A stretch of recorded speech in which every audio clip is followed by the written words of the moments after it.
Hi hello good morning welcome back to my channel Soumya Nitesh.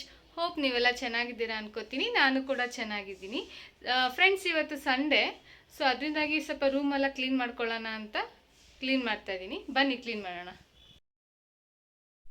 Friends, ನಾನು bed ಮೇಲಿರೋ ಬೆಡ್ಶೀಟ್ನೆಲ್ಲ clean ಮಾಡ್ಕೊತಾ ಇದ್ದೀನಿ. ಈಗೆಲ್ಲ ಫೋಲ್ಡ್ ಮಾಡ್ಕೊಳ್ತಾ ಇದ್ದೀನಿ. ನೋಡಿ ಫ್ರೆಂಡ್ಸ್, ಇವಾಗ ಸೆಕೆಗಾಲ ಆಗಿರೋದ್ರಿಂದ ಈ ಥರ ಬೆಡ್ಶೀಟ್ಗಳೇ ನಾವು ಹೊಸ್ಕೊಳ್ಳೋದೀಗ. ನೋಡಿ, ಎಲ್ಲ ಒದ್ರಕೊಂಡೆಲ್ಲ ಕ್ಲೀನ್ ಮಾಡ್ಕೊತಾ ಇದ್ದೀನಿ. ಫ್ರೆಂಡ್ಸ್, ಇದು ಕೂಡ ಇಬ್ಬರು ಹೊಸ್ಕೊಳ್ತೀವಿ ಬೆಡ್ಶೀಟು. ಯಾಕಂದರೆ ಸಮ್ ಟೈಮ್ ಚಳಿ ಆಗುತ್ತಲ್ಲ, ಅದಕ್ಕೋಸ್ಕರ ಯಾವುದಕ್ಕೆ ಎರಡು ಇರಲಿ ಅಂತ ಎರಡು ಇಟ್ಕೊಂಡಿರ್ತೀವಿ. ಕೆಲವೊಂದು ಸಲ ನಮ್ಮ ಪೂರ್ವಿ ಯಾವ ಬೆಡ್ಶೀಟ್ ಕೂಡ ಹೊಸ್ಕೊಳ್ಳೋದೇ ಇಲ್ಲ, ಹಾಗೆ ಮಲಗಿರ್ತಾಳೆ. ಒರೆಸಿದ್ರೆ ಕಾಲಲ್ಲೇ ಎಳೆದು ಬಿಸಾಕ್ತಾಳೆ, ಅದಕ್ಕೆ ಇರಲಿ ಅಂತ. ಇವಾಗ ನಾನು ಕಾಟ್ ಮೇಲಿರೋ ಡಸ್ಟೆಲ್ಲ ಒಂದು ಬಟ್ಟೆ ತೊಗೊಂಡು ಹಸಿ ಬಟ್ಟೆಯಲ್ಲಿ ಲೈಟಾಗಿ ನೀರು ಮಾಡಿಕೊಂಡು ಒರೆಸ್ಕೊಳ್ತಾ ಇದ್ದೀನಿ ಫ್ರೆಂಡ್ಸ್. ಡೈಲಿ ನಾನು ಕಾಟ್ನ ಒಂದು ಬಟ್ಟೆ ತೊಗೊಂಡು ನೀರು ಹಾಕ್ಕೊಂಡು ಸ್ವಲ್ಪ ಒರೆಸ್ಕೊಳ್ತೀನಿ. ಆದರೂ ಕೂಡ ದಿನಾಗಲೂ ಡಸ್ಟ್ ಇರುತ್ತೆ. ಒಂದು ದಿನ ಮಿಸ್ ಆಗಿ ನಾವು ಕ್ಲೀನ್ ಮಾಡ್ಕೊಂಡಿಲ್ಲ ಅಂದರೂ ಕೈ ಇಡೋಕ್ಕಾಗಲ್ಲ, ಆ ಥರ ಏನೋ ಒಂಥರ ಡಸ್ಟ್ ಎಲ್ಲ ಕೂತ್ಕೊಂಡಿರುತ್ತೆ. ನೋಡ್ತಾ ಇರ್ಬೋದು ನೀವು, ನಾನು ಕೆಳಗಡೆ ಕೂಡ ಎಲ್ಲ ಕ್ಲೀನ್ ಮಾಡ್ಕೊಳ್ತಾ ಇದ್ದೀನಿ. ಯಾಕಂದರೆ ಔಷಧಿ ಬಾಟ್ಲ್ ಇಟ್ಟಿರ್ತೀವಲ್ಲ, ಅಲ್ಲೂ ಕೂಡ ಡಸ್ಟ್ ಆಗಿರುತ್ತೆ. ಸೊ ಔಷಧಿ ಬಾಟ್ಲು ಕೂಡ ಎಲ್ಲ ಇವಾಗ ಬೆಡ್ ಮೇಲಿರೋ ಕವರ್ನ ಒದರ್ಕೊಳ್ತಾ ಇದ್ದೀನಿ. ಯಾಕಂದರೆ ಅದರಲ್ಲಿ ಧೂಳು ಮತ್ತು ಮಣ್ಣೆಲ್ಲ ಆಗಿರುತ್ತೆ. ನಮ್ಮ ಮನೇಲಿರೋ ಕಾಟು ದೊಡ್ಡದಾಗಿರೋದ್ರಿಂದ ಬೆಡ್ ಕವರ್ ಚೇಂಜ್ ಮಾಡಬೇಕಂದ್ರೆ ಸ್ವಲ್ಪ ಕಷ್ಟನೇ ಆಗುತ್ತೆ ಫ್ರೆಂಡ್ಸ್. ನೋಡಿ ಯಾವ ರೀತಿ ಮಾಡ್ತಾಯಿದ್ದೀನಿ. ನೋಡಿ ಫ್ರೆಂಡ್ಸ್, ಇವಾಗ ಆ ಕಡೆ ಹೋಗ್ತಾ ಇದ್ದೀನಿ. ಆ ಸೈಡ್ ಕೂಡ ಬೆಡ್ ಕವರೆಲ್ಲ ತಳ್ತಾ ಇದ್ದೀನಿ. ಮತ್ತು ಒಳಗಡೆ ಎಲ್ಲ ಸ್ಟಿಫ್ ಆಗಿದೆಯಾ ಅಂತ ಚೆಕ್ ಮಾಡ್ತಾ ಇದ್ದೀನಿ. ನಾನು ನನ್ನ ಮಗಳು ನೈಟ್ ಟೈಮ್ ಒಂದೊಂದ್ಸಲಿ ಸುಸು ಮಾಡ್ಕೊಳ್ತಾಳೆ, ಅದಕ್ಕೋಸ್ಕರ ಕೆಳಗಡೆ ರಬ್ಬರ್ ಶೀಟ್ ಕೂಡ ಹಾಕಿರ್ತೀನಿ ಫ್ರೆಂಡ್ಸ್. ನೋಡಿ ಫ್ರೆಂಡ್ಸ್, ನನ್ನ ಮಗಳಿಗೆ ತಲೆಗೆ ಎಣ್ಣೆ ಹಾಕಿ ಪಾಸ್ ತಿಂಬಾ ಅಂದರೆ ಬರ್ತಾಯಿಲ್ಲ. ನೋಡಿ ಹಿಂಗೆ ಮೇಲೆ ಓಡ್ತಾ ಇದ್ದಾಳೆ. ಬಾ ಪೂರ್ವಿ, ಬೇಗ ಬಂದು ನೀನು ಕೇಳಿದೆಲ್ಲ ಕೊಡಿಸ್ತೀನಿ. ಬಾ ಬೇಗ ಬಾ.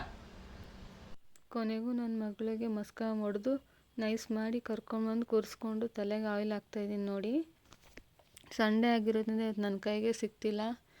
ಫುಲ್ಲು ಫ್ರೆಂಡ್ ಮನೆ ಮೇಲ್ಗಡೆ ಕೆಳಗಡೆ ಓಡಾಡ್ಕೊಂಡಿದ್ದಾಳೆ. ನೋಡಿ, ಈ ರೀತಿ ನಾನು ತಲೆಗೆ 3 ದಿನಕ್ಕೆ ಒಂದ್ಸಲ ಆಯಿಲ್ ಹಾಕಿ ಕ್ಲೀನಾಗಿ ಮಸಾಜ್ ಮಾಡಿ ತಲೆ ಬಚ್ತಾ ಇರ್ತೀನಿ. ಈ ರೀತಿ ಹಾಕಿದ್ರೆ ಕೂದಲು ಕೂಡ ಚೆನ್ನಾಗಿ ಬೆಳೆಯುತ್ತೆ. ಯಾಕಂದರೆ ಬೆಳೆಯೋ ಮಕ್ಕಳಲ್ವ, ಅದಕ್ಕೋಸ್ಕರ. ನೋಡಿ ಎಷ್ಟು ಆಟ ಆಡ್ತಿದ್ದಾಳೆ. ಎಣ್ಣೆ ಹಾಕಿಸ್ಕೊ ಅಂದರೆ ಇನ್ನೂ ಎಳೆ ಮಗು ಥರ ಆಡ್ತಿದ್ದಾಳೆ ನನ್ನ ಮಗಳು. ನೋಡಿ, ತಲೆಗೆ ಸಿಕ್ಕಲ್ಲ ಹೊಡೆದು ತಲೆ ಬಾಚ್ತಾ ಇದ್ದೀನಿ. ನನಗಂತೂ ಸಾಕಾಗೋಯ್ತು ಫ್ರೆಂಡ್ಸ್, ಫುಲ್ ಟಯರ್ಡ್ ಆಗೋಯ್ತು ಅವಳಿಗೆ ತಲೆ ಬಾಚೋ ಅಷ್ಟರಲ್ಲಿ. ಫೈನಲಿ ತಲೆ ಬಾಚಿದೆ. ನೋಡಿ, ಏರ್ ಕಟ್ ಮಾಡಿಸ್ಬೇಕು. ಯಾವಾಗ ಮಾಡಿಸ್ತೀನೋ ಪ್ಲ್ಯಾನ್ ಇಲ್ಲ ಇನ್ನು. ನೋಡಿ, ಈ ರೀತಿ ಇದೆ. ಬಟ್ ಅವಳು ನಂತರ ಕರ್ಲಿ ಹೇರ್ಸ್ ಇಲ್ಲ, ಸ್ಟ್ರೈಟ್ ಹೇರ್ಸು. ಅವಳ ಡ್ಯಾಡಿ ಥರ ಚೆನ್ನಾಗಿದೆ ಅವಳ ಹೇರು. ಫ್ರೆಂಡ್ಸ್, ನಮ್ಮ ಪೂರ್ವಿಗೆ ಆ್ಯನ್ಯುವಲ್ ಡೇ ದಿನ ಪ್ರಾಕ್ಟೀಸ್ ಮಾಡಿರೋ ಸಾಂಗು ಎಲ್ಲಿಂದನೋ ಕೇಳಿಸ್ತಾ ಇತ್ತು. ಅದನ್ನು ಕೇಳಿಸ್ಕೊಂಡು ಅವಳು ಅವ್ರ ಫ್ರೆಂಡ್ ಇಬ್ಬರು ನಿಂತ್ಕೊಂಡಿದ್ದ ಜಾಗದಲ್ಲೇ ಡ್ಯಾನ್ಸ್ ಮಾಡ್ತಾಯಿದ್ದಾರೆ. ನೋಡಿ, ಮಾಡ್ತಾ ಮಾಡ್ತಾ ಡ್ಯಾನ್ಸು ನಮ್ಮ ಪೂರ್ವಿ ಸಡನ್ಲಿ ಸ್ಟಾಪ್ ಆಗ್ತಾಳೆ. ಯಾಕಂದರೆ ಹಾಡು ಕೂಡ ಸ್ಟಾಪ್ ಆಗುತ್ತೆ, ಅದಕ್ಕೋಸ್ಕರ. ನೋಡಿ, ಎಷ್ಟು ಹ್ಯಾಪಿಯಿಂದ ಡ್ಯಾನ್ಸ್ ಮಾಡ್ತಿದ್ದಾಳೆ. ಅವಳಿಗೆ ಡ್ಯಾನ್ಸಲ್ಲಿ ತುಂಬ ಇಂಟ್ರೆಸ್ಟ್ ಇದೆ ಅಂತಲೇ ಹೇಳ್ಬೋದು. ನೋಡಿ ಯಾವ ರೀತಿ ಕೇಳಿಸ್ಕೊತಾ ಇದ್ದಾಳೆ. ಫ್ರೆಂಡ್ಸ್, ಈಗ ಒಂದು 11 ಕಾಲ ಆಗಿದೆ. ಈ ಥರ ನನ್ನ ಮಗಳು ಮನೇಲಿದ್ದಾಗ ಈ ಥರ 11 ಗಂಟೆ ಮೇಲೆ ಅವಳಿಗೆ ತಿನ್ನೋಕೆ ಏನಾದರೂ ಕೊಡ್ತೀನಿ. ಸೊ ಅದಕ್ಕೆ ಒಂದು ಆ್ಯಪಲ್ ಕಟ್ ಮಾಡೋಣ ಅಂತ ಕಟ್ ಮಾಡ್ತಾಯಿದ್ದೀನಿ. ಈ ರೀತಿ ಆ್ಯಪಲ್ನ ಕಟ್ ಮಾಡಿ ಕೊಟ್ಟರೆ ಅವಳೇ ಕುತ್ಕೊಂಡು ಆರಾಮಾಗಿ ತಿಂತಾಳೆ. ಇಲ್ಲ ಆ್ಯಪಲ್ ಫ್ರೂಟ್ಸ್ ಇಲ್ಲ ಅಂದರೆ ಹಾಲು ಬೇಕಾದರೂ ಕೊಡ್ತೀನಿ. ಆ್ಯಪಲ್ ಕಟ್ ಮಾಡಿ ಆಗಿದೆ ಫ್ರೆಂಡ್ಸ್. ಬನ್ನಿ, ಪೂರ್ವಿಗೆ ಆ್ಯಪಲ್ ಕೊಡೋಣ ಅಂತ ಹೋದೆ. ಅವಳು ಏನೋ ಸಾಲ್ಟ್ ಏನೋ ಹಾಕೊಂಬಂದು ಕೊಡಿ ಅಂತ ಹೇಳ್ತಾ ಇದ್ಲು. ಸರಿ ಅಂತ ಕೂತ್ಕೋ ಹುಷಾರಾಗಿ, ನಾನು ಹಾಕೊಂಡು ಬರ್ತೀನಿ ಅಂತ ಒಳಗೆ ಹೋಗ್ತಾಯಿದ್ದೀನಿ. ಸಾಲ್ಟ್ ಹಾಕೊಂಡು ಬಂದೆ. ಅವಳಿಗೇನೋ ಒಂದೊಂದು ಸರಿ ಪೊಮೊಗ್ರೆಂಟು ಆ್ಯಪಲ್ ಇದಕ್ಕೆಲ್ಲ ಸಾಲ್ಟ್ ಹಾಕೊಂಡು ತಿಂದೆ ಅಭ್ಯಾಸ ಅವಳಿಗೆ. ಸರಿ ಬಿಡು ಅಂದ್ಬಿಟ್ಟು ನಾನು ಸ್ವಲ್ಪ ಸಾಲ್ಟ್ ಹಾಕ್ತೆ. ಜಾಸ್ತಿ ಏನು ಹಾಕಿಲ್ಲ, ಸ್ವಲ್ಪ ಲೈಟಾಗಿ ಹಾಕ್ತೆ. ತಿನ್ನು ಅಂತ ಹೇಳ್ತಾಯಿದ್ದೀನಿ. ಬೇಡ ನೀವೇ ತಿನ್ನಿ ಅಂದ್ಲು. ಸರಿ ಅಂತ ನಾನು ಒಂದು ತಿಂದೆ. ಈಚೆ ಗಾಳಿ ತುಂಬ ಬೀಸ್ತಾ ಇದೆ, ಅದಕ್ಕೆ ನಾನು ವಾಯ್ಸ್ ಓವರ್ ಕೊಡ್ತಾಯಿದ್ದೀನಿ ಫ್ರೆಂಡ್ಸ್. ಅಷ್ಟೇ ಬಿಸಿಲು ಇದೆ. ಎಂಥ ಗಾಳಿ ಅಂದರೆ ತುಂಬಾ ಗಾಳಿ ಬೀಸುತ್ತೆ, ನಾವು ಬೇರೆ ಹೈಟಲ್ಲಿರೋದ್ರಿಂದ. ನೋಡಿ, ಉಪ್ಪು ಹಚ್ಕೊಂಡು ತಿಂತಿದ್ದಾಳೆ. ಫ್ರೆಂಡ್ಸ್, ಅದೇ ಪಿಲ್ಲೋ ಕವರ್ಸ್ ಎಲ್ಲ ನಾನು ವಾಶ್ ಮಾಡಿ ಇಟ್ಟಿದ್ದೆ. ಸೊ ಪಿಲ್ಲೋನು ಸ್ವಲ್ಪ ಒದ್ದೆ ಬಟ್ಟೆ ಮಾಡಿ ಒರೆಸ್ಕೊಂಡಿದ್ದೆ, ಎಲ್ಲ ಚೆನ್ನಾಗಿ ಬಿಸಿಲಿಗೆ ಹಾಕಿ ಎತ್ಕೊಂಡು ಬಂದು ಪಿಲ್ಲೋ ಕವರ್ನ ಹಾಕ್ತಾಯಿದ್ದೀನಿ. ನೋಡಿ ಯಾವ ರೀತಿ ಹಾಕ್ತಾಯಿದ್ದೀನಿ ಅಂತ. ಈ ರೀತಿ ವಾಶ್ ಮಾಡ್ಕೊಳ್ಳಿ ಫ್ರೆಂಡ್ಸ್, ವಾರಕ್ಕೆ ಒಂದು ಟೈಮ್ ಆದರೂ. ಪಿಲ್ಲೋ ಕವರು ಬೆಡ್ ಕವರೆಲ್ಲ ಚೇಂಜ್ ಮಾಡ್ತಾ ಇರಬೇಕು ಆವಾಗ ಬೆಡ್ರೂಮ್ ಯಾವುದೇ ರೀತಿ ಬ್ಯಾಡ್ ಸ್ಮೆಲ್ ಬರೋದಿಲ್ಲ ಫ್ರೆಂಡ್ಸ್. ಕೆಲಸ ಎಲ್ಲ ಮುಗ್ದಿದೆ. ಇವಾಗ ಮನೇನ ಇನ್ನೊಂದು ಸರಿ ಗುಡಿಸ್ಕೊಳ್ತಾ ಇದ್ದೀನಿ. ಮಾರ್ನಿಂಗ್ ಒಂದ್ಸರಿ ಗುಡಿಸಿದ್ದೆ, ಆದರೂ ಕೂಡ ಇನ್ನೊಂದು ಸರಿ ಗುಡಿಸೋಣ ಅಂತ ಗುಡಿಸ್ಕೊಳ್ತಾ ಇದ್ದೀನಿ. ಯಾಕಂದರೆ ಸ್ವಲ್ಪ ಧೂಳು ಇದ್ದಂಗೆ ಇತ್ತು ಮನೇಲೆಲ್ಲ. ಮತ್ತು ನಮ್ಮ ಪೂರ್ವಿ ಏನೇನೋ ಕಸ ಎಲ್ಲ ತಂದು ಹಾಕ್ಬಿಟ್ಟಿದ್ಲು, ಪೇಪರ್ಸ್ ಎಲ್ಲ ಕಟ್ ಮಾಡಿ. ಸರಿ ಅಂತ ಇನ್ನೊಂದು ಸರಿ ಗುಡಿಸ್ಕೊಳ್ಳೋಣ ಅಂತ ಗುಡಿಸ್ಕೊಳ್ತಾ ಇದ್ದೀನಿ. ಮನೆಯಲ್ಲಿ ಒಂದು ಗೋಬಿ ಇತ್ತು, ಸರಿ ಅಂತ ಅದನ್ನು ಡ್ರೈ ಗೋಬಿ ಮಾಡೋಣ ಅಂತ ಎಲ್ಲ ಬಿಡಿಸಿ ಕ್ಲೀನ್ ಮಾಡ್ಕೊತಾ ಇದ್ದೀನಿ ಫ್ರೆಂಡ್ಸ್. ಈ ರೀತಿಯೇ ನೀವು ಗೋಬಿನ ಕ್ಲೀನ್ ಮಾಡ್ಕೊಳ್ಳಿ. ಈ ರೀತಿ ಸಣ್ಣ ಸಣ್ಣದಾಗಿ ಕಟ್ ಮಾಡಿ ಸೈಡ್ಗೆ ಹಾಕ್ಕೊಳ್ಳಿ. ಏನಾದ್ರು ಹುಳ ಇದ್ದರೆ ನಿಮಗೆ ಕಾಣಿಸ್ಕೊಳ್ಳುತ್ತೆ, ಆವಾಗ ಈಸಿಯಾಗಿ ನೀವು ರಿಮೂವ್ ಮಾಡ್ಕೋಬೋದು. ಒಂದೇ ಸಲ ದಪ್ಪ ದಪ್ಪ ಕಟ್ ಮಾಡಿಕೊಂಡ್ರೆ ಗೊತ್ತಾಗಲ್ಲ, ಅದಕ್ಕೋಸ್ಕರ ಫ್ರೆಂಡ್ಸ್ ಸಿಂಕಲ್ಲಿ ಸ್ವಲ್ಪ ಪಾತ್ರೆಗಳಿತ್ತು, ಅದಕ್ಕೆ ವಾಶ್ ಮಾಡೋಣ ಅಂತ ವಾಶ್ ಮಾಡ್ತಾಯಿದ್ದೀನಿ. ಬೆಳಗ್ಗೆ ಒಂದ್ಸಲಿ ವಾಶ್ ಮಾಡಿದ್ದಾಗಿದೆ, ಮತ್ತು ಟಿಫನ್ ಮಾಡಿದ ತಕ್ಷಣ ಇನ್ನೊಂದು ಟ್ರಿಪ್ ಪಾತ್ರೆಗಳಿರುತ್ತೆ. ನಾನು ಮತ್ತೆ ಕುಕ್ ಮಾಡೋಕ್ಕೆ ಮುಂಚೆ ಸಿಂಕಲ್ಲಿ ಪಾತ್ರೆಗಳನ್ನ ಕ್ಲಿಯರ್ ಮಾಡಿಕೊಂಡೇ ನಾನು ಕುಕ್ ಮಾಡೋದು. ಯಾಕಂದರೆ ನಮಗೇನಾದ್ರು ಇನ್ ಕೇಸ್ ಬೇರೆ ಪಾತ್ರೆ ಬೇಕು ಅಂದರೆ ಈಸಿಯಾಗಿ ತೊಗೊಬೋದು.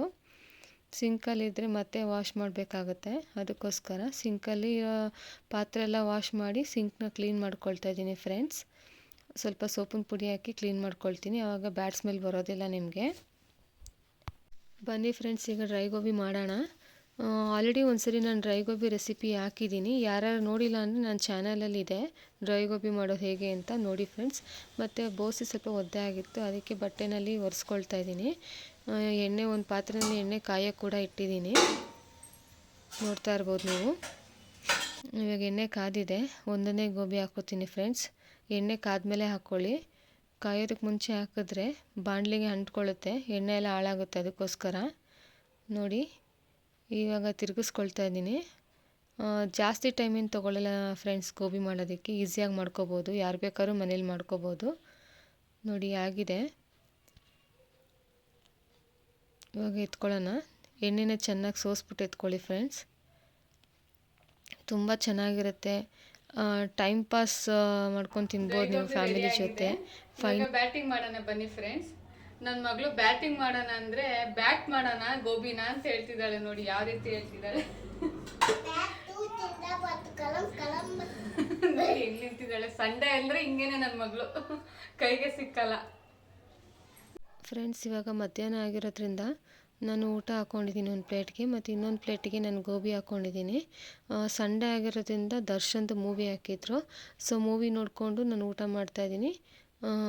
ಹಿಂಗೆ ಈ ರೀತಿ ಮೂವಿ ನೋಡ್ಕೊಂಡು ಊಟ ಮಾಡ್ತಾ ಜೊತೆಗೆ ನಾನು ಏನು ಮಾಡಿದ್ದೆ ಸ್ನ್ಯಾಕ್ಸ್ ಅಂತ ಗೋಬಿನ ತಿಂತಾಯಿದ್ದೀನಿ. ತುಂಬ ಚೆನ್ನಾಗಿತ್ತು ಫ್ರೆಂಡ್ಸ್. ಈ ಥರ ಊಟದ ಜೊತೆಗೆ ನಂಚ್ಕೊಂಡು ತಿನ್ನೋದಕ್ಕೆ ಕಾಂಬಿನೇಷನ್ ತುಂಬ ಚೆನ್ನಾಗಿರುತ್ತೆ. ನೀವು ಮನೇಲಿ ಮಾಡಿ, ನಿಮ್ಮ ಮನೆಯಲ್ಲಿ ಮಾಡಿ ನಿಮ್ಮ ಮಕ್ಕಳಿಗೆ ಸರ್ವ್ ಮಾಡಿ ಫ್ರೆಂಡ್ಸ್ ಗೋಬಿನ. ನನ್ನ ಮಗಳಿಗೆ ವೈಟ್ ರೈಸ್ ಮಾಡಿದ್ದೆ, ಬಿಸಿ ರೈಸು. ಅವಳಿಗೊಂದು ಪ್ಲೇಟಿಗೆ ಹಾಕ್ಕೊಂಡು ಸಾಂಬಾರು ಹಾಕಿ ಕಲಿಸ್ಕೊಳ್ತಾ ಇದ್ದೀನಿ ಊಟ ಮಾಡಿಸೋಣ ಅಂತ ಮೇಲ್ಗಡೆಯಿಂದ ಕರ್ಕೊಂಡು ಬಂದೆ ಪೂರ್ವಿನ. ಸರಿ ಕೂತ್ಕೊಂಡು ನಾನು ಊಟ ತೊಗೊಂಡು ಬರ್ತೀನಿ ಅಂತ ಹೇಳೋ ಅಷ್ಟರಲ್ಲಿ ಮತ್ತೆ ಓಡೋಗ್ತಾಳೆ ಈಚೆ. ಮತ್ತೆ ನಾನು ಓಡೋಗಿ ಕರ್ಕೊಂಡು ಬರೋಣ ಅಂತ ಹೋಗ್ತೀನಿ, ಬಾ ಪೂರ್ವಿ ಅಂತೀನಿ, ಅವಳು ಬರ್ತಾನೇ ಇಲ್ಲ. ನನಗಂತೂ ಟಯರ್ಡ್ ಆಗೋಯ್ತು. ನೋಡಿ ಫ್ರೆಂಡ್ಸ್, ನಾನು ಕರ್ಕೊಂಡು ಬಂದೆ, ಮತ್ತೆ ಕರ್ಕೊಂಡು ಬಂದು ಹಳ್ಳಿ ಅಂದ್ಬಿಟ್ಟು ಲಾಕ್ ಮಾಡಿಕೊಂಡೆ, ಊಟ ಮಾಡಿಸಿ ಆಮೇಲೆ ಕಳ್ಸೋಣ ಅಂತ. ತುಂಬಾ ಹಠ ಮಾಡ್ತಾಯಿದ್ಲು ಮೇಲೆ ಹೋಗಬೇಕು ಅಂತ. ನೋಡಿ ಡೋರೆಲ್ಲ ಓಪನ್ ಮಾಡೋದಕ್ಕೆ ಟ್ರೈ ಮಾಡ್ತಿದ್ದಾಳೆ ಅವಳು. ಡೋರ್ ಓಪನ್ ಮಾಡೋದಕ್ಕೆ ತುಂಬಾ ಸಾಹಸ ಪಡ್ತಿದ್ದಾಳೆ ನಮ್ಮ ಪೂರ್ವಿ. ಮೇಲೆಲ್ಲ ಹತ್ತೋದು ಇಳಿಯೋದೆಲ್ಲ ಮಾಡ್ತಿದ್ದಾಳೆ, ಅವಳಿಗೆ ಲಾಕ್ ಎಟಕಿಸ್ತಾ ಇಲ್ಲ ಫ್ರೆಂಡ್ಸ್. ಬಟ್ಟೆ ಎಲ್ಲ ಒಣಗಿದೆ, ಎತ್ಕೊಂಡು ಬಂದಿದ್ದೀನಿ. ಕಂಬಳಿ ಕೂಡ ಒಣಗಿದೆ. ಈಗ ಪೂರ್ವಿ ಮಲ್ಕೊಂಡಿದ್ದಾಳೆ ರೂಮಲ್ಲೇ ಫೋಲ್ಡ್ ಮಾಡ್ಬೋದಿತ್ತು, ಬಟ್ ಲೈಟ್ ಆನ್ ಮಾಡಿದ್ರೆ ಅವಳು ಎದ್ಬಿಡ್ತಾಳೆ. ಅದಕ್ಕೆ ಹಾಲಲ್ಲೇ ಅಂಟ್ಕೊಂಡಿದ್ದೀನಿ ಬಟ್ಟೆಗಳನ್ನ, ಫೋಲ್ಡ್ ಮಾಡ್ತಾಯಿದ್ದೀನಿ. ನೋಡಿ ಫ್ರೆಂಡ್ಸ್, ಬಟ್ಟೆಗಳು ಕೆಲವೊಂದು ಒಣಗೇ ಇರಲಿಲ್ಲ, ಹಾಗೆ ಎತ್ಕೊಂಡು ಬಂದುಬಿಟ್ಟಿದ್ದೆ. ಈಗ ದಪ್ಪ ದಪ್ಪ ಬೆಡ್ಶೀಟ್ ಏನಿದೆ ಇದನ್ನೆಲ್ಲ ಫೋಲ್ಡ್ ಮಾಡಿ ವಾರ್ಡ್ರೂಮ್ನಲ್ಲಿ ಇಟ್ಬಿಡೋಣ ಅಂದ್ಕೊಂಡಿದ್ದೀನಿ ಫ್ರೆಂಡ್ಸ್. ಯಾಕಂದರೆ ಈಗ ಸಮ್ಮರ್ ಅಲ್ವಾ, ಹೊತ್ಕೊಳ್ಳೋಕ್ಕಾಗಲ್ಲ, ಸೆಕೆ ಆಗುತ್ತೆ. ಸೊ ಅದರಿಂದ ಫ್ರೆಂಡ್ಸ್ ಅಕ್ಕಿ ಬೇರೆ ಖಾಲಿಯಾಗಿತ್ತು, ಅದಕ್ಕೆ ಹೊಸದು ಮೂಟೆ ಇತ್ತು, ಮೂಟೆ ಓಪನ್ ಮಾಡ್ತಾಯಿದ್ದೀನಿ. ಅದು 30 kg ಆಗಿರೋದ್ರಿಂದ ಹಾಗೆ ಇಟ್ಕೊಂಡು ಮಾಡ್ತಾಯಿದ್ದೀನಿ. ಈ ರೀತಿ ಕಟ್ ಮಾಡಿಕೊಂಡು ಒಂದು ಬೌಲ್ ತೊಗೊಂಡು ಅಕ್ಕಿನ ಈ ಇದಕ್ಕೆ ಡಬ್ಬಕ್ಕೆ ಹಾಕ್ಕೊಳ್ತಾ ಇದ್ದೀನಿ. ಯಾಕಂದರೆ ಮೂಟೆ ದಪ್ಪ ಇರೋದ್ರಿಂದ ಎತ್ತೋದಕ್ಕಾಗಲ್ವಲ್ಲ, ಅದಕ್ಕೋಸ್ಕರ ನಾನು ಯಾವಾಗಲೂ ಇದೇ ರೀತಿಯೇ ಮಾಡೋದು. ಈ ಥರ ಎಷ್ಟು ಬೇಕಷ್ಟು ತುಂಬಿಸಿಟ್ಕೊಳ್ತೀನಿ. ಆಮೇಲೆ ಮೂಟೆನ ಕ್ಲೀನಾಗಿ ಕಟ್ಟಿಟ್ಬಿಡ್ತೀನಿ ಫ್ರೆಂಡ್ಸ್. ಈ ಥರ ಸ್ವಲ್ಪನೇ ಹಾಕ್ಕೊಳ್ಳಿ, ಆವಾಗ ಅಕ್ಕಿ ಎಲ್ಲೂ ಕೂಡ ಚೆಲ್ಲೋದಿಲ್ಲ. ಡಬ್ಬ ತುಂಬಿದೆ ಫ್ರೆಂಡ್ಸ್, ಮುಗೀತು.